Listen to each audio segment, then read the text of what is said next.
Well, it's a hell of a mail day today. It's been a hell of a mail day the last couple of weeks, let's be honest, with the amount of stuff that I'm getting in the mail. But we got a huge box from Worthington today. It is the Great Sieges system. 3 games, all Siege games, designed by sort of a smattering of designers, but all under the same system. Invariably, I ended up backing this on Kickstarter, I believe, when Worthington put it up. And originally, I was only interested in 1759 Siege of Quebec. Now, this is the second edition of Siege of Quebec, and I love the French and Indian War. I buy almost every game on the French and Indian War that exists, so I was really interested in this. But then I saw that there were 2 other Great Sieges games that you could get as a triple pack, and you know what? I thought, I don't have enough games. I could definitely stand to use some more. There's plenty of space. Why don't I get all 3?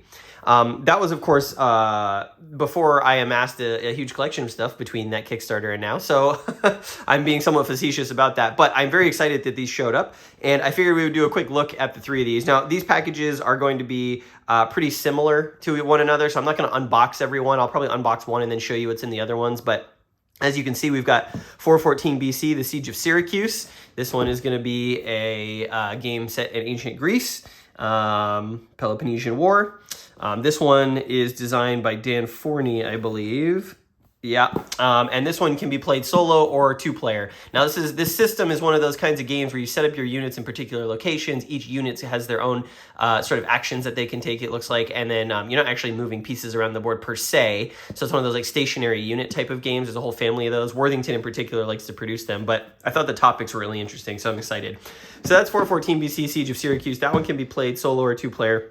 Then we've got the Siege of Malta, which is the one I'll unbox for you. I love this cover art. Here's La Valette right here. One of the most famous sieges in world history, and not enough games on this topic, I would argue.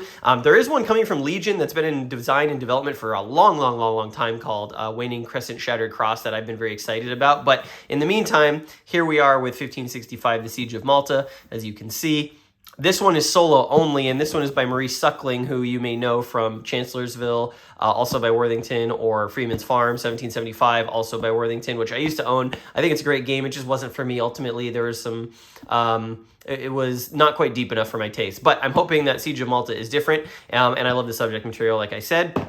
This one's solo only. And then, of course, we've got 1759 Siege of Quebec, 2nd edition. They've upped the component quality to match the rest of the games in the series. Very evocative cover art here with the British ships here sailing down what looks probably to be the St. Lawrence. And then on the back, you can see the area around the St. Lawrence, Quebec City here. This obviously was the final sort of real nail in the coffin for the French and Indian War as General Wolfe sent some units across. They climbed up the cliffs, ended up on the Plains of Abraham. The French came out to meet them. And under Montcalm, there was a fight, and the French ended up losing. This one also can be played solo or 2-player.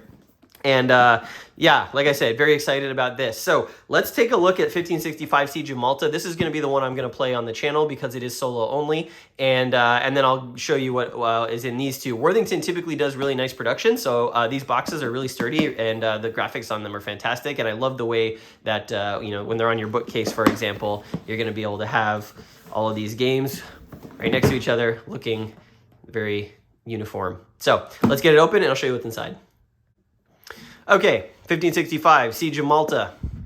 Like we talked about on the cover, La Valette, the Christians outnumbered, an Ottoman army sailing to the island of Malta. Comes with some baggies. I'm curious what those are going to be for because most of the time Worthington does inserts in their games. Here we have a 1565 Siege of Malta battle record. And this looks like it's, I see. So this is kind of like a little certificate you fill out when you finish a game. And yeah, these are all the same. You probably, this is kind of cool. The shiny paper is going to make it hard to write on. So I guess you'd use a Sharpie or something. But this would be, you can keep a record of your games and how they go. That's kind of cool. I like that. It's a nice little throw in. I do like the presentation of that. Here we've got what looks to be the rule book, again with the cover graphic. Maurice Suckling as the game designer. It looks like it's 12 pages. These appear to be designer notes in a bibliography. And yeah, the designer notes start here. So this is not a complex system. It is actually only 9 pages of rules here. And you can play, by the way, both sides of this conflict. You can either play as the Ottomans or as the Christians, which is kind of cool. So it's only a 9-page rule book. Worthington typically does simpler, shorter games. You can see some of the pieces here. We're going to have some wood and some cards in this package. I mean, the game end and how to win part of the rules is on page 4, and I assume the rest of this is just kind of like some, yeah, so it tells you how to play. A lot of examples, really nicely done. Some illustrations using a sequence of play visual example. This is not going to be a complicated game to play. It probably would be a good first war game. I'm going to go out on a limb and guess. All right, what do we got here? We got some more nice graphic production. This looks to be, this is the Mustafa Pasha Turkish order book. This is a fold-out player aid that's got on one side the sequence of play if you're playing as the Turkish player. I love the graphic they've used on the front here. Really evocative. Look at that. That's super cool. I like this presentation a lot. Worthington has great graphic design. Here you can see you can open it and you can see all the possible orders that you can give your forces. You can attack St. Elmo, which was the fortress, attack the harbor, attack Medina. You can bombard. And then what you'll do basically is you'll roll a die and then you'll cross-reference, I believe you'll cross-reference when you do an order with what the order of the defender is, and you'll roll a die and that will have some effect basically. And what you're trying to do in a lot of the situations, generally speaking, is remove your opponent's pieces at a particular location. Sometimes when you do that, that will open up further options for you at a different part of the map, and ultimately you'll try and win the game by achieving your objective. So a nice 11 by 17 fold-out player aid here with really great graphics on the front. Here's Jean Parisot de Valette, who this is the Christian Knights. Again, cover image there, folds out. You've got your Christian orders. If you're playing the Knights, you can sortie, you can cavalry raid, send in some fire ships. That's pretty cool. Defend St. Elmo.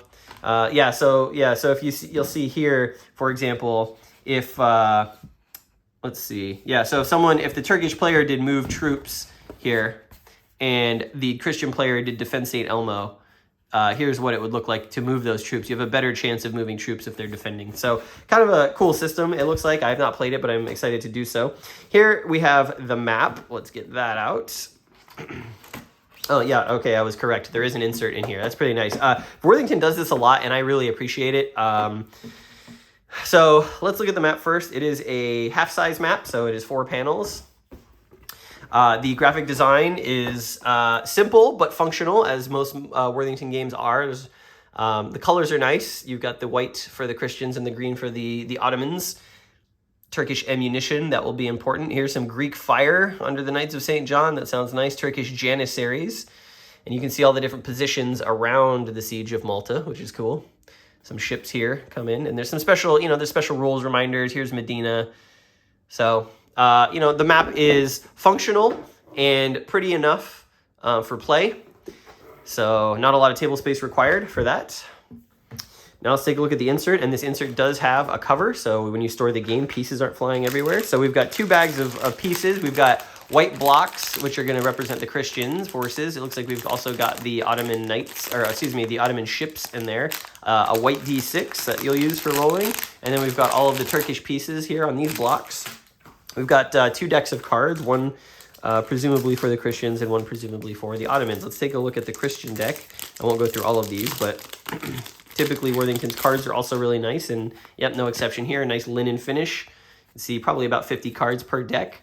So not sure if these cards are going to be used as you as the player, or if they're used as a AI system. But you can see here we've got Ottoman morale, heads as cannonballs. Really, really nicely done. I love the imagery here. Blockade runners, mutiny on St. Elmo, conflict in Turkish command. Really nice presentation. We've got some other cards here. So this looks like some keeping track of which orders you've used, so which types of orders that you're doing during the game. Maybe they have a limited number. Yeah, so, and yeah, it looks like some player aid cards, basically.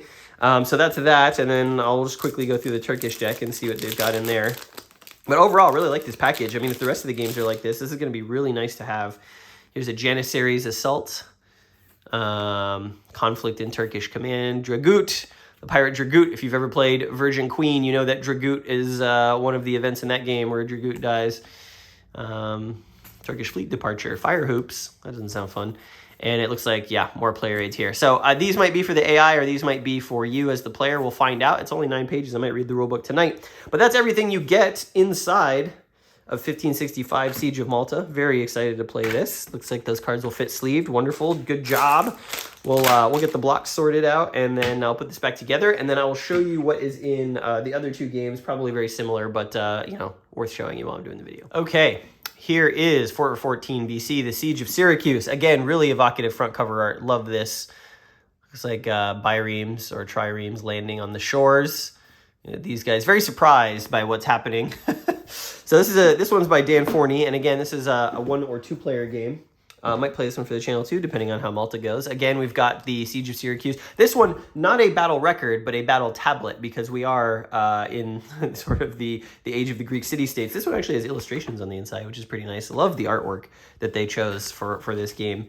So you've got 2-player record sheets, solitaire record sheets, so you can, you know, record the outcomes of your games. Pretty nice. So that's that. We've got the rules, again, probably going to be very similar. Now, I'm not sure if all these games' rules are the same, because they are different designers, but again, we've only got 12 pages here. I'm guessing because they're part of the same system that the rules are going to be almost exactly the same. Here's the 2-player version of the game. Gives you all the things you need to do to play it 2 players. That kind of spills over onto page 10, and there's a different sequence of play, it looks like. So a little bit longer in the rules for this game, but that's to be expected. Here's, again, our looks like a fold-out player aid, the Athenian order book, with all of the things the Athenians can do.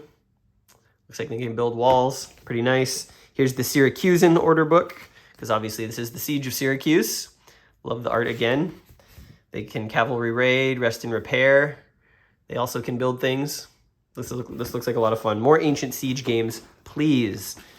Again, we got a lot more components in this one, actually. So I'll show those in a second. Here's the map. Again, that similar style, you know, very functional graphic design for where the pieces, the forces are going to be positioned. It looks like actually here when you build the walls, you actually get to build the walls, which is kind of cool. I might try and, you know, play this face-to-face this weekend, one of these games. You can probably knock it out in like 30 minutes. So this game, here's the insert, again, covered, very nice. We got cards, more bags, not sure what you need those for. Given the insert, command conflict. And this would be the Syracusan deck. Philippos redeploys troops. So, looks very nice. Oh, okay, so here's a solitaire deck. Here's a 2-player deck. That makes a lot of sense why there's different cards there. This looks like to be the Greek forces, and you can see we've got some walls, some castle pieces, some boats in here. That's pretty nice. That's pretty cool. I like when a game thematically represents what you're doing. And again, 2 more dice, more walls for the fortress at Syracuse. So that's Syracuse 414. I will show you quickly the 2nd edition of 1759 Siege of Quebec. That's the one I'm most excited for from this package. So 1 second while I get that. Okay, finally, the centerpiece of this Kickstarter package, 1759 Siege of Quebec, 2nd edition. This game was released several years ago, and actually to much acclaim. I think a lot of people were surprised by how much they liked it, based on what I was able to see online. We don't have a tablet, we don't have a book, but we do have the Siege of Quebec Battle Journal. What a great image here. This is sort of an extended version of the cover art. The cover art basically stopped here. We've got what looks to be either a sunset or some boats on fire in the St. Lawrence. But again, you know, you've got your solitaire and 2-player sort of results. Here, as you can see, Wolfe versus Montcalm, and some British regulars climbing the cliffs of Abraham, which was not an easy task in the 18th century. You know, again, really nice production. They did a great job here. Worthington always knocks it out of the park with their component quality. Siege of Quebec, this one coming in at 10 pages of rules. So about the same as Siege of Syracuse. Game design on this one, Mike Wiley, Grant Wiley. Again, this one can be played 1 or 2 players. Here's General Montcalm. Here are the orders. Nicely done. So here's a sequence of play on the back. The British Order Book, General James Wolfe. Very nice. Worthington likes this image of Wolfe. They use this in their other French Indian war games for him. All right, here's the 2nd edition map. Let's take a look at that. Not sure what's changed between the first and second editions of this game, if anything. I know that the components in the first edition have been upgraded for this second edition, but I don't know which components. So here's the St. Lawrence. Here's where the upper St. Lawrence, the lower St. Lawrence. Here's where the British kind of staged their attack.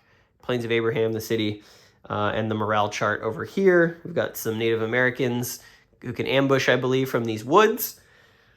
Again, graphic design, very utilitarian, but not ugly whatsoever. And here are all the pieces. So here, yeah, so the green is going to be your Native Americans, 2 dice, British ships. Looks like we've got some garrison markers for the actual city of Quebec. Baggies, forces, cards, French deck, British deck, and then probably a solo deck. Now here's the 2-player deck. So if you want to play 2-player, you use these cards. Otherwise, you'll use these cards. Really excited to dig into this. Very, very excited. I own, I think, every French and Indian War game that Worthington has published. I own Wilderness Empires, which I think is a really underrated block game from Worthington that should get more love. It's got a really unique card system to play it. And I own French and Indian War, which is a fantastic introductory war game, block war game. For the French and Indian War. And now this will go nicely with those two, 1759 Siege of Quebec, on specifically the siege of Quebec. And again, because this game can be played in, an hour or less, it might be really fun if, at the end of a French and Indian War game, whether you're playing Bayonets and Tomahawks or Wilderness War or either of the other 2 games I mentioned, you bust this out as sort of the end cap, the conclusion of the French and Indian War as like its own standalone game. I love being able to do stuff like that.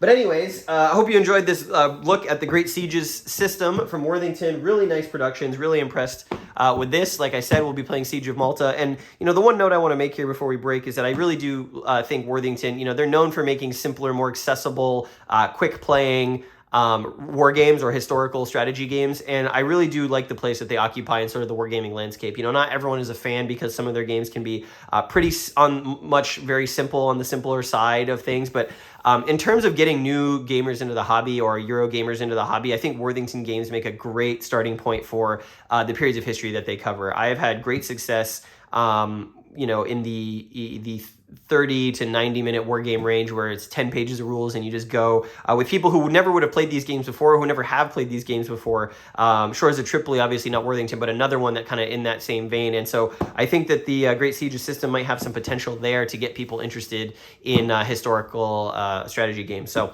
look forward to some content on these in the near future, and I hope you enjoyed this look at the Great Sieges system. I will see you in the next video.